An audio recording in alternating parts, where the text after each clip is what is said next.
All right, what's up? This is the Can Ball Podcast. I am your host, Captain C. With me, and always, I have my crewmates here. We have Strong Arms, brought to you by phone, Ahoy. and we got One Eyed Josh. Alright, mateys, how's it be? Now, this is going to be an interesting episode because, obviously, there's going to be two this week. We got Strong Arms topics because, there's a little problem scheduling wise, and like I can't stay all the whole night. Yeah. So this is the best solution I could come up with. So Strong Arms could get his topics out. We can get some of his opinions on some of the stuff that we want to talk about.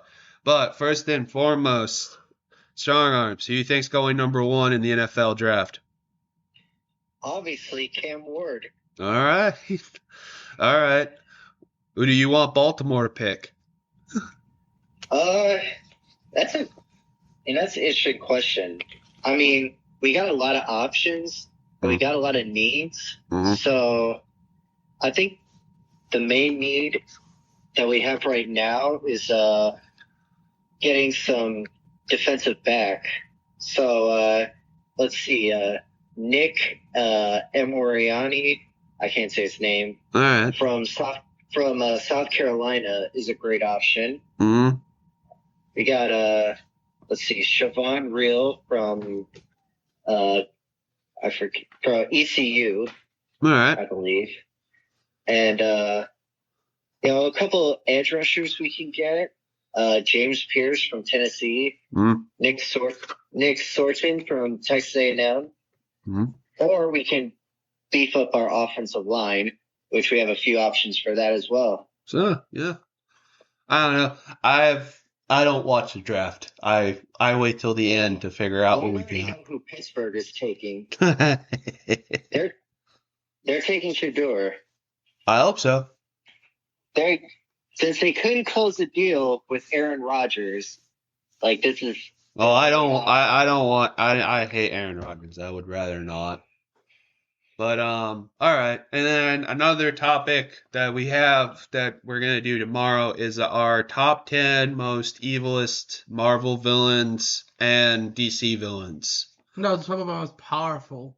Oh yeah, most powerful Marvel villains and DC villains. This is up to you, Kyle. Which one do you want to start with, DC or Marvel, for most powerful villains? Top 10. Go with DC. All right, we'll do DC first. Yes, All right, so we'll start at number 10. Jeez. I don't think I can pick 10 as are we talking? If we're talking like brute force, then yeah, I can't even think of 10 to be honest. I'm gonna go on a limb and be like, all right, well, that's all how you define power, really. I think that's all how you would define power. There's multiple ways you can define power. You can define power by the most intimidating. I would say, like, for example, I'm going to give an example, even though it's probably going to ruin part of my list a little bit, but Scarecrow's going to be on my list. The reason why I define him as one of the most powerful is because everyone has something to fear. His toxin makes you see your worst fear, and it just comes after you. So, Well, yeah, that's what I said. Yeah. It's all how you define power, yeah. Like, you could go like,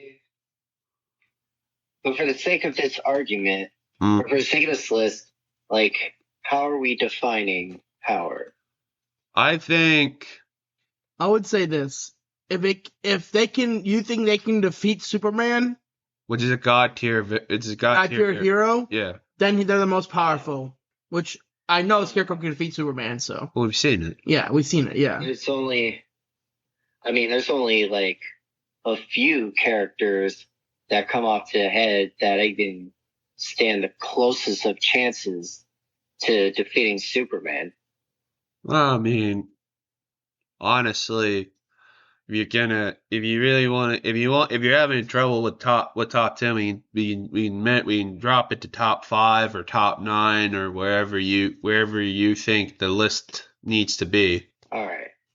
I think we should do I'll just 5 of give you each. 5 that I know. All right, top 5 then. We'll do that. Defining it on that, if we're going on that spectrum, All right. let's see. Lex Luthor, he pretty much dedicates his life to it. So Okay. is that gonna be number 5 for like? Is he gonna be the lowest on the list or just on the list? I'll say lowest. So number 5. Okay.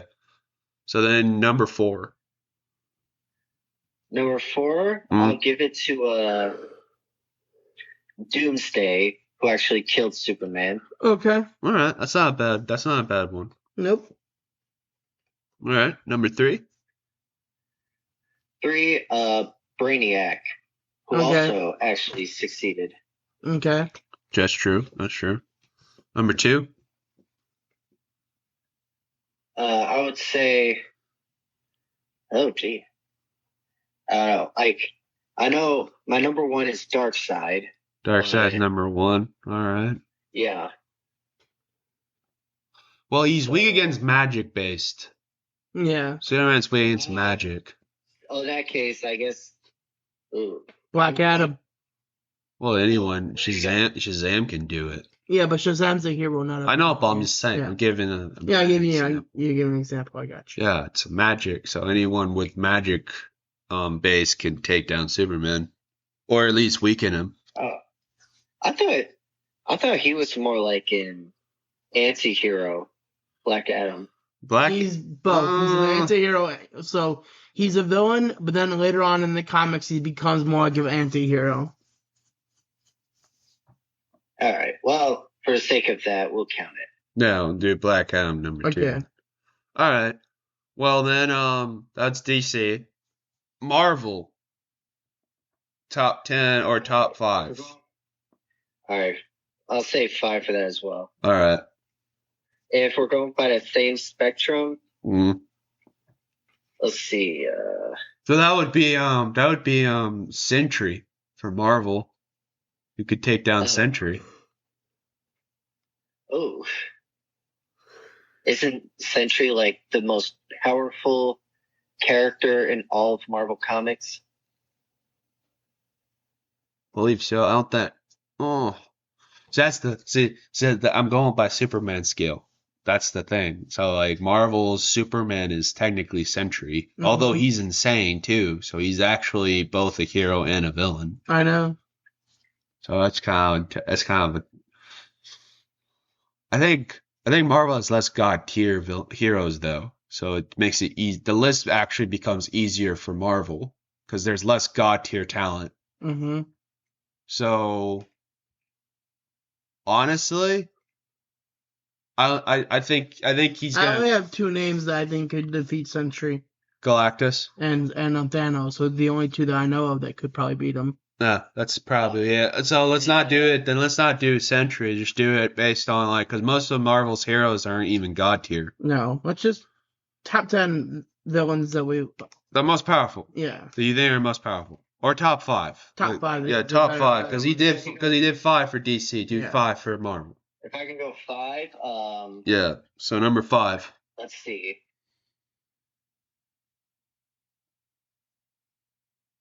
There's one that's gonna piss John off. It is not on the list. I know that right away. Yeah, I'll go reverse order. You go reverse. All right. Galactus is 1. Okay. Galactus number 1. Thanos is 2. All right. Not bad. Not bad.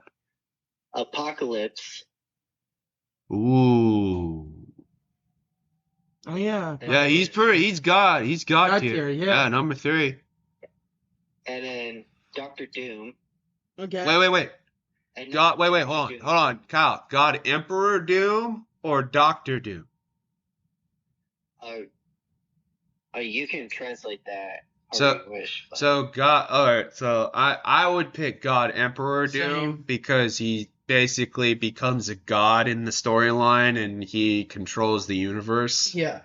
With an iron fist. That's who I would pick. But Doctor Doom is still a legit threat either way. Yeah. So it doesn't really matter. Stan Lee went on record saying it was Stan Lee's favorite of all the Marvel villains, Doctor Doom. Well, I know that. It was fun to write, too.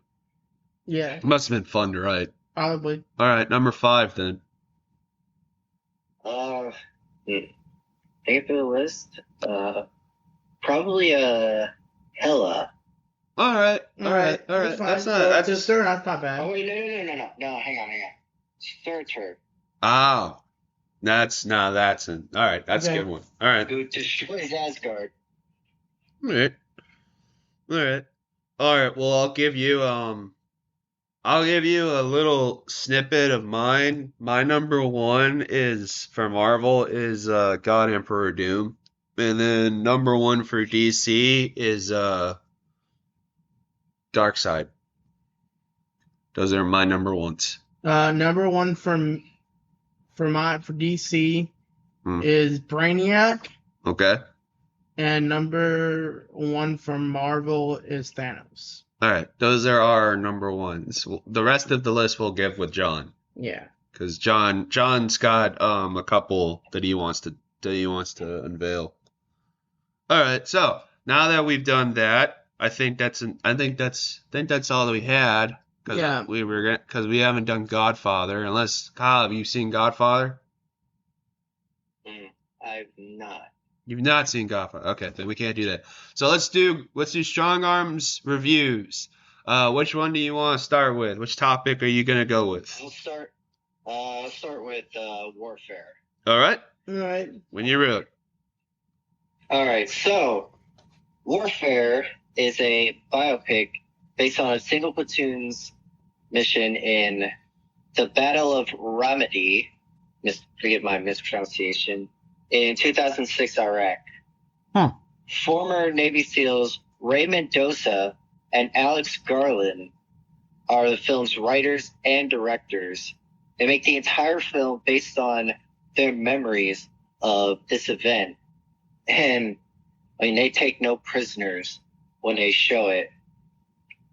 And it's a rather simple plot summary that can be summed up as such. All right. Mendoza and his platoon secure a building in the center of the Iraqi town to use as an observation post, or OP. Everything's going smoothly. It's pretty tame until an insurgent drops a grenade into their building, like right where they have the sniper position set up. But after they suppress the area, they notice one of the guys has shrapnel in his body, enough to require a Casevac. So when the Casevac gets there, the platoon steps out to cover him, and the whole thing gets blown up by an IED. And when I say, it literally happens, like 1 second they're getting the guy in the LAV, and the next second, boom! It's literally like that. And then they walk in, and shortly after, they're ambushed by Iraqi insurgents. And that's it. The rest of the film is them trying to navigate the situation and survive until their sister platoon and the other OP gets there and calls another Casevac. And there's even a scene where one of the guys impersonates their own commanding officer, their battalion commander, to authorize a Casevac because, the area is already declared dangerous due to IEDs. So to call a Casevac in that kind of situation would need authorization from the CO, the battalion commander. All right. I mean, it's the kind of movie you just have to see in theaters. It doesn't hold back with the sights and the sounds. And there's even a few scenes where fighter jets fly right through the city and low to the ground. This is known as show of force. They don't actually fire them. They don't actually fire on any buildings or anything. That's enough to scare them. So I actually have a real world version of that. And as you might know, Kyle, because you were in the Marines. You know Hassan Nasrallah. You know him? Not sure I'm familiar. He killed in the 1980s. He's the leader of the terrorist organization known as Hezbollah. He in the 1980s he killed 80 U.S. Marines in a base at their base. Oh, I know what you at Lebanon. Yeah, so They were left. yeah, so recently in the whole Israel war, Israel bunker bombed him and killed him, right?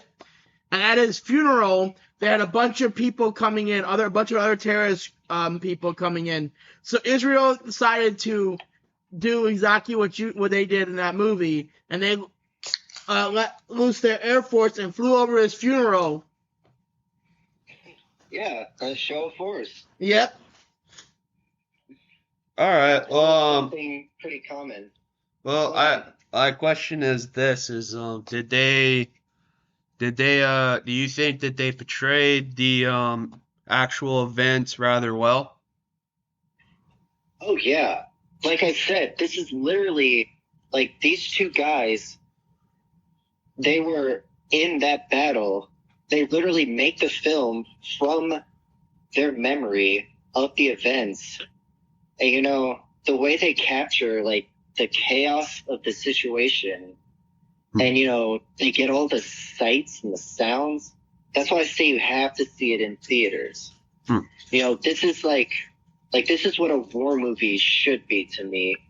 One of the best ones in a while, I think. I think it serves justice when actual people that the story relates to is actually doing the actual, yeah. Well, giving their like, no, this is how it happened. Yeah. You want it to look like this. Make it more accurate. Like the closest thing that's like recent is, you know, Generation Kill, the HBO miniseries. All right. Well, the question then, on your opinion, out of 10, how would you rate this movie? I'd give it a 9 out of 10. Oh, that's a good one. That's a good one. I'm sure we'll give the word a double shot. I'm sure he's gonna go see it because he's the other one of our friends group who loves these type of movies. I mean, I don't mind watching. I don't mind watching war movies. I have no problem with that. My favorite one is it's one of my dad's movies. He always watches it. It's takes place during World War II, and it's about Bridge to Something. Okay. It's an old World War II movie. I don't know. How old are we talking? Like, I think it's in black and white, if not in Technicolor. Oh. Oh yeah, then that's old. No. Well, mine are yeah, I like the Black. I think it's what is it? Black Hawk Down. Black Hawk Down. That's a good one. Really good. The American Sniper one was interesting. Was good. Oh yeah. War Dogs. That's another one I like. Yeah. What's that movie? That's they had was it Channing Tatum? But it was like about a dog. A military dog. I know what you're talking about. Yeah, but that's not really. There's not really war. No, but it's like a military movie. Yeah, it is. The dog was like kind of like mean to him or something like that. Yeah, it's got PTSD. Yeah, he's got. There's and it happens to dogs. It actually happens to war dogs. Yeah. But eventually they bond. Yeah, they normally bond unless it's super aggressive, then they put it down. Well, they have no choice. Yeah. I don't know I've seen the movie. I don't know the name. Well, you got Pearl Harbor. That's a good one. That's I actually was gonna say Saving Private Ryan. Saving Private. I mean, that's not bad. Yeah. That's not a bad one. Hacksaw Ridge is another good one. That's not horrible. I'll tell you, like, 3 of my favorites are Full Metal Jacket. That's a good one. That's a good one. Apocalypse Now. That's a good one. Yeah. And this one, and another one's called Letters from Iwo Jima. Oh, that is a good one. I recently watched that with my dad. When For they're those listening, it's a World War II movie directed by Clint Eastwood, based on the Battle of Iwo Jima from the Japanese perspective. there was another one that I remember. It's what was it? It was directed by the Batman director. Matt Reeves. No, Dark Knight. Okay, Christopher Nolan. Yeah, Dunkirk. Dunkirk. Oh, that's a good one. That was a good one. Yes. That's a great one. Oh, another good one. I like Tuskegee Airmen. Yeah, oh, that's not bad. All right, so you say it's 9 out of 10. You would recommend definitely seeing in movie theaters. Who produced it? Just for like the sounds of everything, like it just will leave you in awe. This one was produced by A24, right? Was it produced by A24? Yeah. Yeah. Okay. Yeah. Yeah, A24 is a great studio. They always make good movies. I've never seen a bad A24. They also are not in Hollywood. No, I know. They're in, I think they're in Georgia. Yeah. Atlanta. Oh yeah, a lot of movie studios have moved to Georgia in like the past. Yeah, and they get out of and they can now get out of this woke shit. Yeah. No, it's good. I like A24. Because the taxes are too high. Especially anytime they make a horror film, A24 always slaps. A lot of their horror films are cerebral. Yeah. So I appreciate that. But yeah, A24 always makes pretty good films. All right. So again, this movie is called Warfare. Warfare. Warfare, yeah. All right. This is dope for our audience that will be listening to this. Go see Warfare in theaters, in your local theaters, and enjoy. PTSD. Unless you have then you probably don't want to go see it. Yeah, or something. Yeah, but all right. Yeah. But yeah, great movie. Well, but the next series and review that Strong Arms had was Daredevil: Born Again. Yeah. So, Daredevil: Born Again is a continuation of the Netflix series. It's not a reboot, like a continuity reboot. It's an actual continuation. Same characters, same backstories. And I remember, like, if you remember, I said before, like, if they keep the same tone, the same energy as the original series, it would be successful. And that is precisely what they did. Some epic fight scenes, character arcs, and the same great atmosphere in New York. All right. For this, I mean, I could go into a plot summary, but how about this? How about this? How many episodes are there? 9. 9 episodes.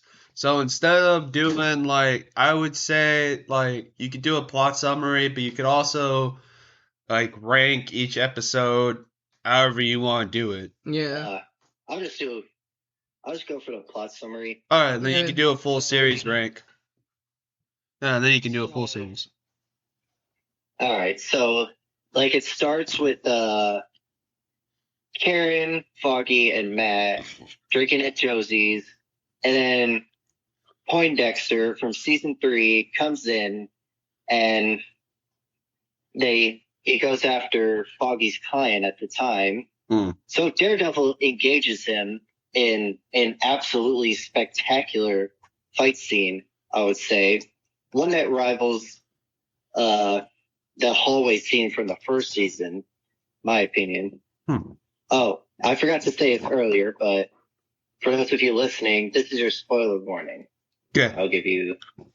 All right, so the battle ends with Poindexter killing Foggy and Daredevil pushing him off a bridge, literally trying to kill him, and he almost succeeds. So after that, he quits being Daredevil for a while. Makes sense. Yeah.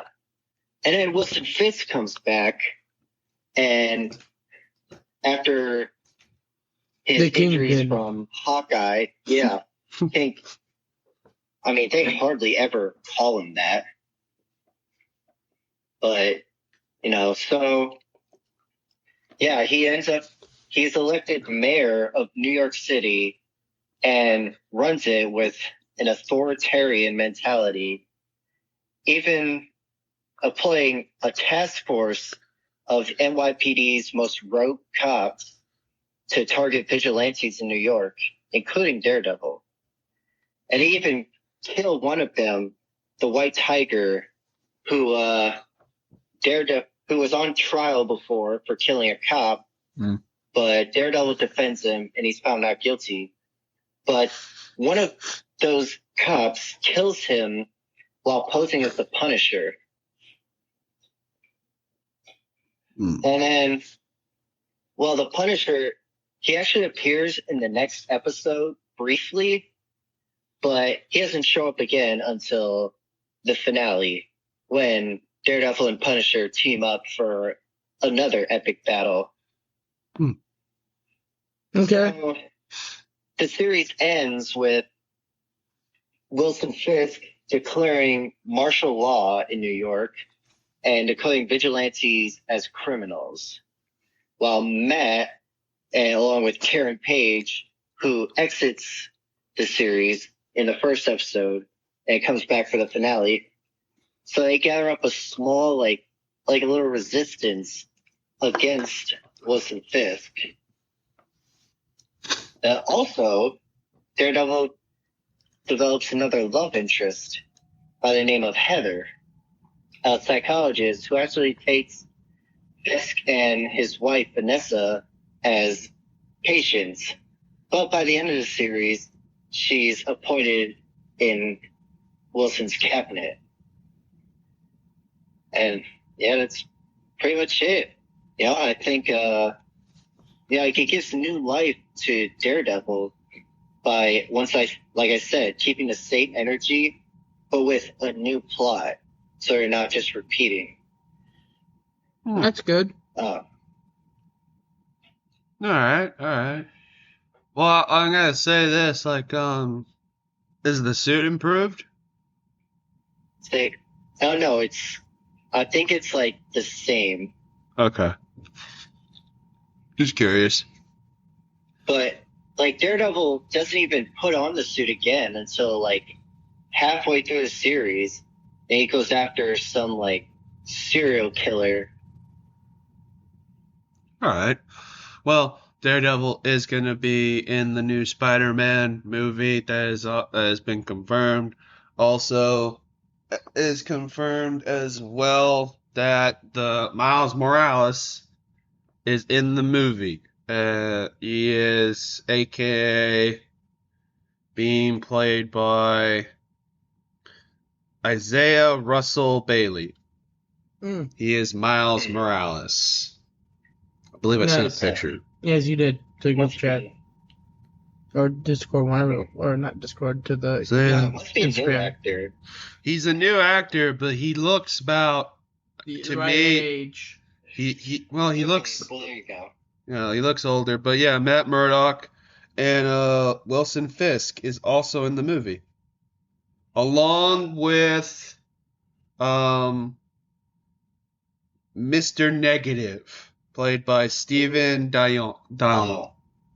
Oh, nice. He was my favorite in the first Spider-Man game. And then Harry Osborn is played by what appears to be Timothée Chalamet. Nice. And then Gwen Stacy is played by Sadie Snick. J.K. Simmons. From Stranger Things? Yeah, Snicks. J.K. Simmons coming back, making his return. Zendaya coming back as MJ. And yeah, that's it. That's the whole cast of Spider-Man, the new Spider-Man movie. If they weren't a couple in real life, Tom Holland and Zendaya, she would have no business being in this movie. Well, I don't think There are a couple in real life. no, but that's what I'm saying. Is like if he wasn't engaged to her, I feel like this would be a different actress and it would be more like Mary Jane. No, I agree. I think they would drop the Michelle and just go like, MJ's here. I'm glad J.K. Simmons is back. I love. Yes. I'm happy. I'm actually interested how Wilson Fisk and Mr. Negative are gonna operate. I'm guessing this. I'm just guessing. Maybe this is the Spider-Man movie might be a continuation of a little bit of after the what's it called? The I think what they're gonna the Daredevil show. The Daredevil series? Yeah.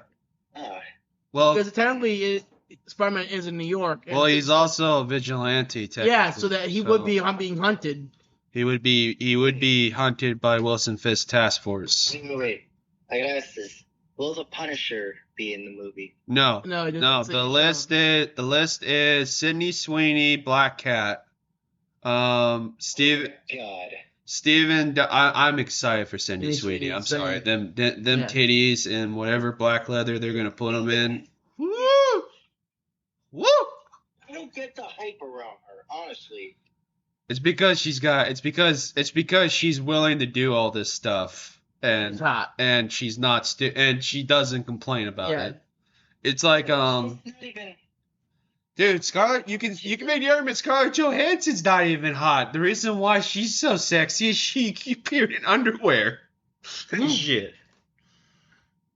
Men are not that complicated. Kyle, men are not that complicated, but They're not. It's not that complicated why they're that popular.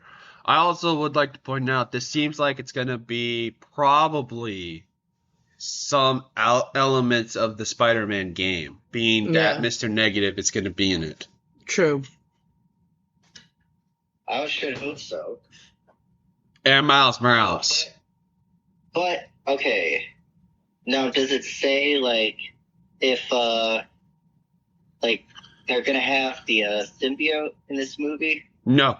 They're not. Well, they haven't said anything about that. They just said that that's the list of the actors and actresses. That might be an end credits scene because. Well, that could be an end credits scene. That also, you also have to remember they have to establish Miles Morales. So he's probably going to be introduced either as a Peter Parker's because clearly he has to be high school. These other kids have to be in college. So Peter could have a job where he tutors Miles. Yeah. He meets Miles as a tutor, and then he goes on a field trip with Miles to Oscorp to meet Harry. Mm-hmm. Kind of establishing that they've known each other without ever meeting Harry. Mm-hmm. And then that's when Miles gets bitten. Yeah, it could work. I mean, that's what I would do. That's how I would do it. Yep. I don't know. I think I don't know. Maybe I think it'd be better if Peter and Harry meet for the first time in this movie. Well, it also would be probably what they're gonna do. It's college, so they didn't meet until college in the comic books. Shit. I was thinking of the video games in the first and all the other movies where they've been best friends since childhood.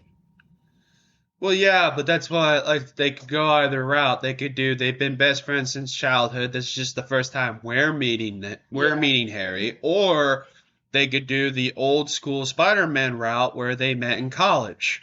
Or they could do this is where I could see how they could play out the old school friend situation. When they've been friends since they were kids.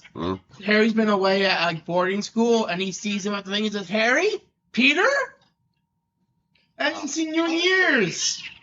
Honestly, I think the second one makes more sense, just because how No Way Home was established.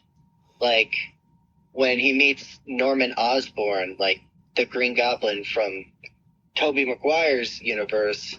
Yeah. There's no familiarity. So I think it'd make more sense for, them to, meet for the first time in this movie. Well, it makes more sense if Harry and Peter meet in college, obviously, but it also makes sense that we probably won't even meet Norman Osborn naturally. Yeah. Although he might be a secret reveal in the movie. Because Mr. Negative and Norman Osborn are tied together in the comic books. Yeah. So, And in the video game. and the video game. So, if Marvel wants to be, hush hush about who Norman Osborn is, they won't reveal until like a trailer.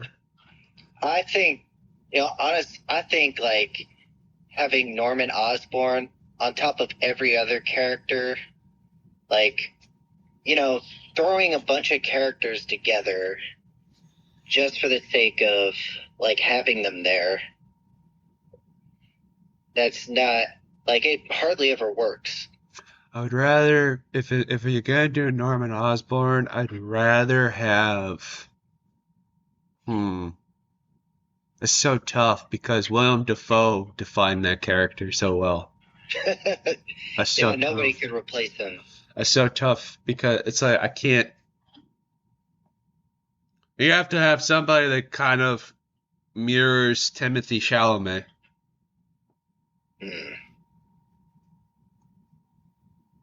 Yeah, I couldn't think of a single like no actor comes to mind. You know who would be a good choice and might be underrated. Who? It would be I don't think they'd ever do it, but what would you be opposed to Bryan Cranston? No, I actually wouldn't be opposed to him. I was just thinking of Jude Law, but he's usually plays good guys. Well, the reason why I picked Bryan Cranston, he does have range and he has played a bad guy. The only person I also think he could do it, I know, but he's such a good actor, he could probably hide his English accent. Ray Fiennes. Not familiar. You not know? He played Voldemort. He played he played I know who you're talking about. I'm just Gone well, or seen, yeah. I guess we've never seen his face. No, we've never seen his face. No, yeah. No, but all right. To go back to because I went on a little tangent because of the Spider-Man stuff. Yeah, that's fine. To go back to the Daredevil series, overall, Kyle, our strong arms. What's your rating for Daredevil overall? I'd give it an 8 out of 10. 8 out of 10. Solid, All right, that's not a bad score at all. No, that's not. No, but the Spider-Man casting, that's pretty. I mean, I'm curious. I'm kind of. I want to see a trailer, and I know they're not going to drop it till after Doomsday. Yeah. They're not going to drop it, and they're probably, and I know it's Mr. Negative is going to be the big bad, and Wilson Fisk is either going to be the minor big bad. A minor big bad. I don't know. I mean, like every single movie that's had, with the exception of No Way Home, like that's had multiple villains, like The Amazing Spider-Man 2, Spider-Man 3, like it like never goes well. Like when you cram a bunch of villains in there together, it like diminishes their value. But in my opinion. No, but like the argument that I would make too is that Wilson Fisk doesn't have to be a villain. Yeah. He just has to be an antagonist. Yeah, and since his task force is going after Spider-Man for being a vigilante, it makes sense that he's an antagonist. Yeah. I mean, the only thing I would say, okay, yes, it besmirches the characters, but I will say this. No Way Home, I think, executed a three-way villains pretty well. Okay. That was like nostalgia mostly. Yeah, but it's still effectively, because realistically the only X factor was Green Goblin. Yeah, no one was hurraying and cheering for the the others. Yeah, the others, except for maybe I was happy to see the Lizard. So. Well, I was happy to see Doc Ock. Yeah, Doc Ock too. Yeah. I was happy to see like Jamie Foxx come back as Electro. I did like Electro. Yeah. But here's my thing. Alfred Molina. But here's my thing though. And this is my problem, is that, like, if you're gonna go with you might introduce Norman Osborn, you have to have either at the end of the movie him and Kingpin in the same room. And it sets up this idea that, like, Norman's gonna create the Sinister Six for Kingpin. Oh, so it could be just a scene where I got an idea. I got a great idea. Hmm. It could be the scene. There could be a scene at the end, towards the end of the movie, where Norman's talking with Wilson, and he says, "We need something to combat the Spider-Man." And he says, "Well, I've been working on something, a serum." No, he doesn't say. Goblin serum. No, he doesn't Yeah. say. No, I don't think he says. I don't think he says the Green Goblin serum. I think Norman would hide that fact because Norman is the type of villain that wants to, be Keep the things- king, yeah, be yeah. the king of villains. So I Yeah. don't think he would say Green Goblin. You can allude to Green Goblin by either having the glider or one of the pumpkin bombs in the background. Yeah. And that's You alluding. can just say, "I'm working on something." Yeah, I got something. Yeah. I got something. The implication is obvious. Well, that's what I'm saying. Yeah. I got something special for the itsy bitsy spider. Yeah. I would put that line. But I also would say, like, you don't introduce Green Goblin until after the Sinister Six movie, and you have to show that villains can work Yeah. together if you're going to do a Sinister Six movie, because that's a lot of villains in one movie. Oh no, I agree. So you have to showcase that it works. You think they would bring back like all the villains from those like individual movies, like Morbius, Craven? No, I think here my Sinister Six, because you haven't done anything yet. Vulture, because he's already in. He's already in prison. Yeah. Vulture, you have a hint of Scorpion, Yeah. because we did see Scorpion in Homecoming Yeah. and in credit scene, so you have a hint of Scorpion. Rhino? You could make Electro. Yeah. We could do Rhino too. You also could do Rhino. That's four. I don't We established Green Goblin in the next film. There's 5. Well, no, Green Goblin's not going to be part of Sinister Six. Remember, he's not. Oh, He's there he is. making them. Okay. Okay, well, obviously then, in the next movie, they'd have to introduce Doc Ock. Yeah. I know what they're gonna do. I know what they're gonna do. At the end, it would be perfect. Kingpin is in the room with Norman Osborn, and all you see is a little arm, Yeah. and it just does this. It would go like Yeah. as it grabs something, and you're just like, "Oh my God, they have Doc Ock. We don't see his face. We just Yeah. see the arm." Yeah. I would do that in the movie. That's how I would do it. Disney's not smart enough to do it that Yeah, way. no. You can't. They're like, we can't tease the audience like that. It's like the audience is gonna know. Oh, they're not stupid. I don't know. Like, like, that's like I said before, that's my gripe with, like, Hollywood these days. Just movies in general. It's like, everything is too safe. Well, they treat the audience like we're fucking stupid and we can't handle like a teasing, Mhm. like a little tease. That's the problem. It's like, I don't need to know Norman Osborn is already the Green Goblin or he's working on the Green Goblin serum. You just have to show me a pumpkin bomb. Yeah, we know what's gonna happen next. We know what's happening. We don't need, it's foreshadowing. Show the fucking glider. Well, no, it's called foreshadowing. Yeah. It's called smart foreshadowing. Yeah. It's just like, yeah, you show the arms. You don't show the actor who's going to play Doc Ock. You just show the arms, and it's like, oh. I mean, all you really to say is, I'm working on something. Pumpkin bomb there, evil smile. We get it all. We don't need to know much after that. Yeah, that's pretty much it. Also, it keeps the Sinister Six an enigma Yeah. to it because we don't know what the Sinister Six are. But here's but that's why I said it's like Vulture, Scorpion. I say Electro. I would say Doc Ock and. So no Craven, No Morbius. The way they made the Kraven movie, Kraven's an anti-hero, not Yeah, the but bad. Kraven's not in this universe. No, Remember? he's not either. Yeah, he's not established. So, like, if you're gonna wait till after Doomsday when the universes fold into each other, are we even sure the Sony verse is even gonna be in this? Yeah. Because I don't think so. Although I would keep the actor that played Chameleon? yes, Yeah, he was really good. he was a really good chameleon. Wait.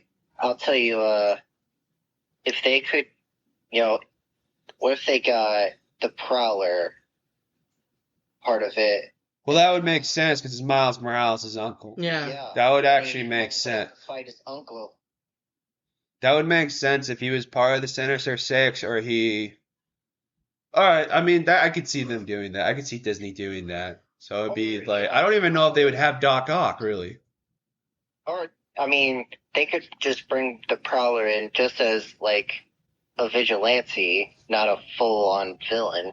Well, you could do it one of two ways. You could do the Prowler as a villain first, and then becomes a vigilante. So like anti-hero, or you could do it where like He's straight villain? yeah, he's straight villain. Which I mean, they're probably not gonna do it, knowing Disney. They're probably not. They're probably gonna do the anti-hero route. Yeah. With the Prowler. But like I said, I don't even know if they're even gonna do a Sinister Six movie. Like my regulation is like, do you do Green Goblin or do you do Hobgoblin? You know? They could do Hobgoblin. You know, you could do that. You could also do a number of villains too. Like I would like personally, how I would do the Sinister Six, and I'm sorry to say this, but it would require Tom Holland or whoever Spider-Man they pick to be Spider-Man for a long time, is you introduce the villains gradually, like you do Avengers. They could do Venom in the Sinister Six film. Yeah, but they didn't introduce Venom. I mean, the Strand could be introduced in that point. Yeah, but they didn't. Again, like I don't even know if they kept that. You know, that's the problem. I don't even know if they kept that. Well, why would they include it in a post-credit scene then? If it I don't fucking know. Another villain they could do is they could just skip over Venom and do Carnage again. I would respect that, honestly. I would actually like that. Well, I would like to pick a better actor than Woody Harrelson. Well, I would rather have younger Carnage. Well, I would rather have the fucking title card be Maximum Carnage. Spider-Man Maximum Carnage. That's what I would do. Yeah. I don't know. You could do a number of things for the future Spider-Man movie. Dude? Oh, my mom came in and told her to go away. Oh, okay. I'm gonna be honest with you. You could do a number of things for them for a Spider-Man movie for the next Spider-Man movie. The Fantastic Four. Oh god, that Silver Surfer sucked. That Silver Surfer is so god awful.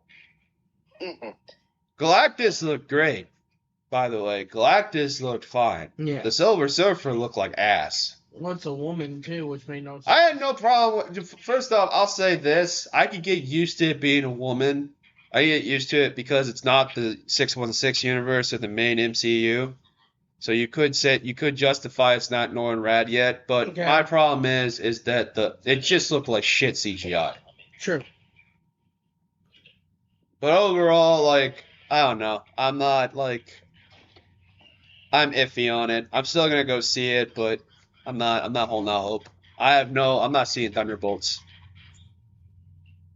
I'm not. Honestly, like, the only person in that group I care about is Bucky. Same. Yeah, I'm not gonna go see a movie because of that. I'll watch it on Disney Plus if I ever feel like it. Honestly, he should have been in Captain America. He should have been Captain America, period. Yeah. He shouldn't have been in it. He should have been Captain America. Because he replaces Cap. But, yeah, no. And the fact that he's in Doomsday is kind of ticking me off. Yeah. But, yeah, no, I think that's it. I think that's all we had. Yeah. You alright with this, Kyle? Or Strong Arms? Yeah. Alright, so this has been another fun episode of the Cannonball Podcast. Tomorrow's episode is going to be with Gingerbeard and Double Shot, and they're going to be doing the Godfather review, so stay tuned for that. And have a good night, folks. Alrighty.